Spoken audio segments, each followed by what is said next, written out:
स्वामी कृपा परिवारमध्ये तुम्हा सर्वांचं खूप मनापासून स्वागत.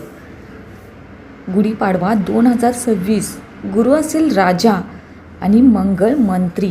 गुढीपाडव्यानंतर 5 राशींचे भाग्य उजळणार. नववर्षात कोणत्या शुभ घटना घडणार या सर्वाबद्दल आज आपण जाणून घेऊया. येत्या 19 मार्चपासून हिंदू नववर्षाला प्रारंभ होत आहे. ज्योतिषशास्त्रीय गणना आणि पंचांगानुसार या ग्रहांची स्थिती अत्यंत विशेष मानली जाते. या नवीन वर्षाचे अधिपती म्हणजेच राजा साक्षात गुरु बृहस्पती असतील, तर मंगळ मंत्रिपदाची धुरा सांभाळणार आहेत.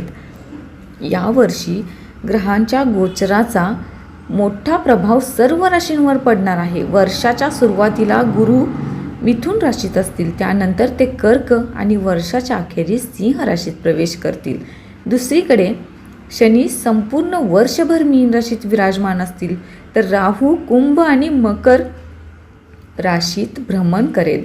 ग्रहांच्या या विशेष स्थितीमुळे 5 राशींच्या व्यक्तीसाठी हे वर्ष करिअर, आर्थिक प्रगती आणि कौटुंबिक सुखाच्या दृष्टीने महत्त्वाचे ठरू शकते. चला तर मग जाणून घेऊया त्या राशी कोणत्या आहेत. पहिली रास आहे मिथुन. नवीन वर्षाच्या सुरुवातीला तुमच्या राशीत गुरूची उपस्थिती तुमच्यासाठी शुभचिन्ह मानली जाते. यामुळे आर्थिक बाबींमध्ये सुधारणा होऊ शकते. करिअरमध्ये प्रगतीच्या संधी मिळू शकतात आणि तुमच्या कठोर परिश्रमाचे सकारात्मक परिणाम मिळण्याची शक्यता आहे. या काळात तुम्ही नवीन गोष्टी शिकण्याचा आणि तुमचे कौशल्य वाढवण्याचा प्रयत्न कराल. कुटुंबात आनंदी वातावरण असेल. तसेच काही शुभ कार्यक्रमांचे आयोजन देखील तुमच्या कुटुंबात होऊ शकते. दुसरी रास आहे तूळ रास. या वर्षाची सुरुवात तूळ राशीच्या लोकांसाठी अनेक नवीन संधी घेऊन येत आहे. तुमच्या राशीचा स्वामी शुक्र ग्रहाची मजबूत स्थिती तुम्हाला फायदेशीर ठरू शकते. नवीन करिअरच्या संधी निर्माण होऊ शकतात आणि नवीन नोकरी शोधणाऱ्यांना यश मिळू शकते.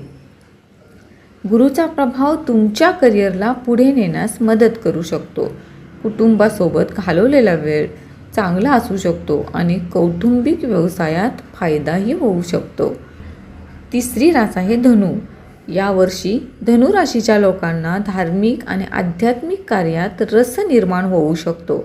उत्पन्नाचे नवीन स्रोत मिळण्याचे संकेत आहेत, ज्यामुळे त्यांची आर्थिक स्थिती सुधारू शकते. वर्षाच्या मध्यकाळात काही आव्हाने उद्भवू शकतात, म्हणून या काळात संयम आणि समजूतदारपणा बाळगणे चांगले आहे. पुन्हा हळूहळू परिस्थिती तुमच्या बाजूने येऊ शकते. चौथी रास आहे मकर रास. मकर राशीच्या लोकांसाठी वर्षाचा मध्य विशेषतः अनुकूल मानला जातो. गुरूची शुभदृष्टी अनेक गोष्टीत दिलासा देऊ शकते. कामावर प्रलंबित कामे हळूहळू पूर्ण होऊ शकतात. तुमची सामाजिक प्रतिष्ठा वाढू शकते. राहूच्या प्रभावामुळे खर्च देखील वाढू शकतो, म्हणून आर्थिक बाबींमध्ये सावधगिरी बाळगणे खूप महत्त्वाचे आहे. अभ्यास आणि स्पर्धा परीक्षांमध्ये सहभागी असलेल्यांना यश मिळू शकते. 5वी रास आणि शेवटची रास आहे मीन रास. मीन राशीच्या लोकांसाठी हे वर्ष मिश्रित परिणाम आणू शकते. वर्षाच्या सुरुवातीला काही चढ उतार येऊ शकतात, नंतर परिस्थिती सुधारू शकते आणि प्रभावशाली लोकांशी संबंध वाढू शकतात. धार्मिक कार्यात रस वाढू शकतो. तुम्हाला कुटुंब आणि मुलांशी संबंधित चांगली बातमी देखील मिळू शकते. या काळात फक्त बोलण्यावर ताबा ठेवा आणि महत्त्वाचे निर्णय विचारपूर्वक घ्या.